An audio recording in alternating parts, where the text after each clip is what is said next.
Salut à tous, c'est François Rousseau. Si vous êtes passionné par les voitures, vous êtes au bon endroit.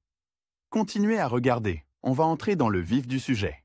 La plupart des véhicules modernes sont équipés de moteurs à combustion interne, dont le carburant est l'essence. On a appris à la fabriquer au XIXe siècle, lorsqu'elle était extraite par des méthodes de distillation primitives. Depuis, la technologie a beaucoup évolué, mais le pétrole brut reste la base de la production d'essence. Quelle quantité de carburant peut-on produire à partir d'un baril de pétrole brut? Bien que nous soyons entourés d'un très grand nombre de voitures, peu de gens savent exactement quelle quantité d'essence est produite à partir d'un baril de pétrole et comment elle est produite. Le principal processus technologique est la distillation, à l'issue de laquelle des produits auxiliaires tels que le mazout, la paraffine et même le carburant diesel sont extraits des produits pétroliers résiduels. Bien que nous soyons plus habitués à la mesure physique une tonne, dans le domaine des produits pétroliers, une autre unité de mesure s'est répandue dans le monde entier. Par conséquent, lorsque nous voulons comprendre quelle quantité d'essence est obtenue à partir d'une tonne,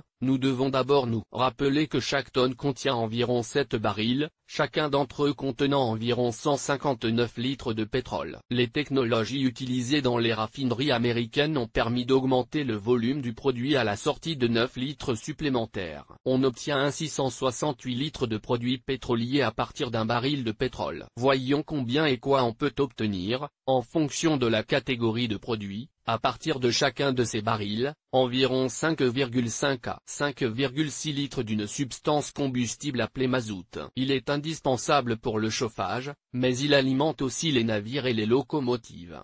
Près de 21 litres de carburant aviation. Il s'agit d'un volume très faible pour un avion moderne, avec lequel il ne pourra même pas voler quelques kilomètres.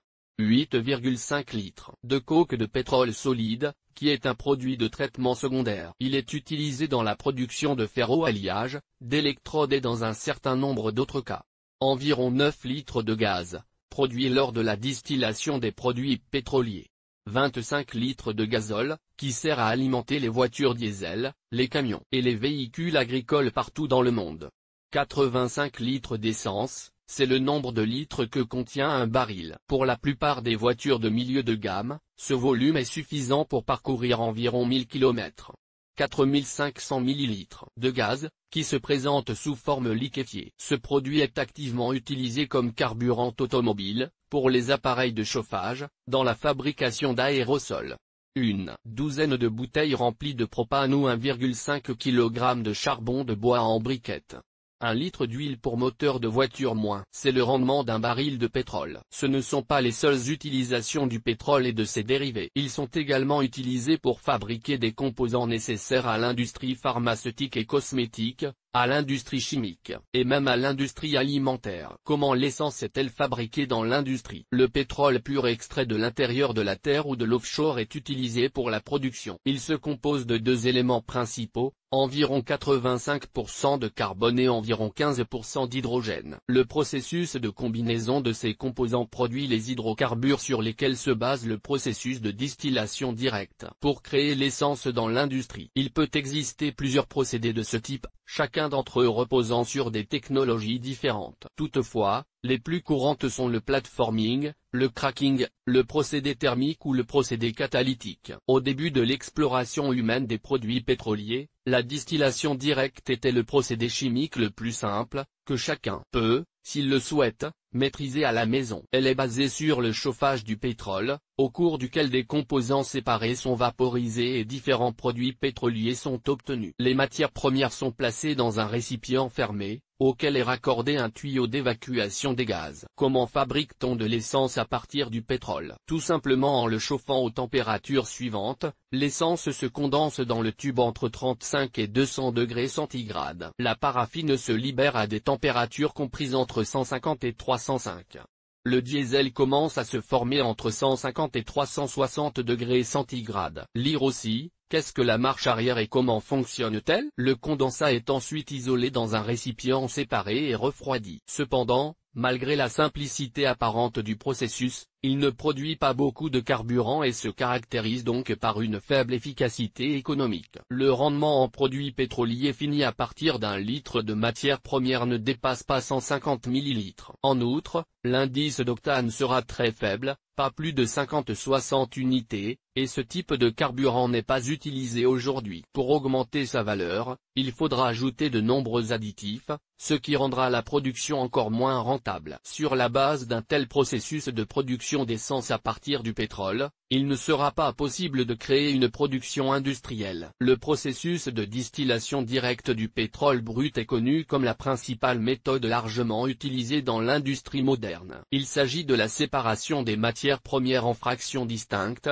dont les caractéristiques diffèrent les unes des autres. Le processus de distillation directe du pétrole pour créer de l'essence lors de son raffinage se présente brièvement comme suit. Le pétrole est chauffé, puis ses vapeurs sont libérées. Celles-ci, ainsi que le condensat, sont évacuées dans des conteneurs séparés. On obtient ainsi des distillats de carburant et du mazout, à partir desquels on produit ensuite des lubrifiants. À cette fin, l'industrie utilise des unités continues, dans lesquelles la vaporisation et la séparation ultérieure des distillats en fractions constituent un processus technologique unique. Les vapeurs sont ensuite condensées et transformées en essence liquide. Le rendement du processus de distillation peut atteindre 3 à 15% du volume initial des matières premières utilisées. L'industrie moderne utilise le craquage catalytique et thermique du pétrole. La première méthode est répandue depuis le début du XXe siècle. Elle consiste essentiellement à diviser la matière première en fractions distinctes ayant un poids moléculaire plus faible. Parmi ces fractions figurent certains types de produits pétroliers, l'essence, le pétrole,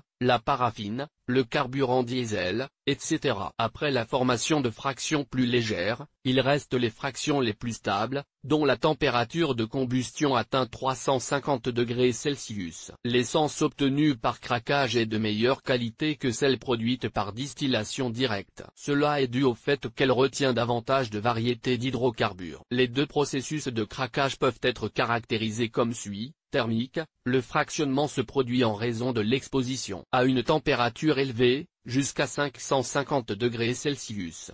Catalytique, le fractionnement se produit en raison de la présence de catalyseurs dans le processus. La seconde méthode est considérée comme plus progressive, elle produit des carburants à indice d'octane élevé. Elle garantit un raffinage du pétrole plus profond et de meilleure qualité. Le gazole sous vide est utilisé comme principale matière première pour le craquage catalytique, les autres matières premières devant faire l'objet d'une préparation préalable. Le catalyseur de base du processus de craquage est l'aluminosilicate. Lire aussi, batterie AGM, dispositif, fonctionnement, subtilité de la charge dans le craquage thermique. Les conditions les plus importantes de la technologie sont la température de fonctionnement, la durée de la réaction et le niveau de pression. Cette méthode permet de traiter les produits pétroliers de faible poids moléculaire. Il peut s'agir, par exemple, de coke ou de certains carburants. Pour obtenir des produits polymères de haute qualité, il est important de veiller à ce que la pression puisse être modifiée afin d'influencer rapidement les réactions secondaires. Outre le craquage thermique et catalytique, on connaît également le craquage oxydatif et électrique. Indice d'octane du carburant. Un autre indicateur auquel tout conducteur a été confronté est ce que l'on appelle l'indice d'octane. Dans les stations-service, on trouve différents chiffres, par exemple 76, 92, 95, etc. La principale définition de ce concept est la résistance du carburant à la détonation. Plus elle est élevée, plus le processus d'allumage sera long et, par conséquent, plus le carburant pourra être comprimé avant l'allumage. Cela augmente son efficacité, car il est alors possible d'obtenir plus d'énergie à partir du carburant. Il existe des moteurs de voitures spécialement conçus pour l'essence, qui peut être comprimé pendant longtemps sans risque d'explosion. Ce processus s'effectue directement dans les chambres de combustion. Ce carburant est appelé carburant à indice d'octane élevé et est obtenu lors de la production industrielle d'essence par l'ajout d'additifs spéciaux. Vous pouvez mesurer l'indice d'octane à l'aide d'un appareil de mesure spécial appelé octanomètre. Toutefois, cet indicateur n'est qu'approximatif. Pour une mesure professionnelle, une recherche en laboratoire est nécessaire. Deux méthodes peuvent être utilisées à cet effet, la recherche, qui consiste à comparer les indicateurs du carburant à ceux d'une référence Motorisé, il utilise un moteur monocylindre à combustion interne dont le taux de compression peut varier. Comment l'indice d'octane de l'essence produite dans le pétrole peut-il affecter les performances du moteur? L'essence ayant un faible indice d'octane s'enflamme plus rapidement, ce qui entraîne une augmentation de la consommation et une baisse du rendement du moteur. Le carburant ayant un indice d'octane élevé présente des qualités inverses, le rendement du moteur augmente, la consommation diminue, quoique légèrement. Beaucoup de choses dépendent des valeurs de conception pour lesquelles un groupe motopropulseur particulier est conçu. Si la voiture, par exemple, est conçue pour de l'essence 95 et qu'elle est remplie avec de l'essence 92, la consommation de carburant sera plus élevée. Dans le cas contraire, l'automobiliste n'obtiendra aucun gain tangible. Pour comprendre l'opportunité d'utiliser un carburant à indice d'octane élevé plus cher, vous pouvez prêter attention à un indicateur, tel que le niveau de compression du moteur. Il ne sert à rien de faire le plein de carburant à indice d'octane élevé si la voiture n'est pas conçue pour cela. La seule conséquence sera un réajustement des systèmes d'admission et d'échappement. Les technologies de production de l'essence, qui augmentent ses caractéristiques, s'améliorent continuellement. Elles sont également nécessaires parce que les constructeurs automobiles mettent au point des moteurs plus innovants et plus économiques, qui ont besoin d'un carburant efficace pour fonctionner.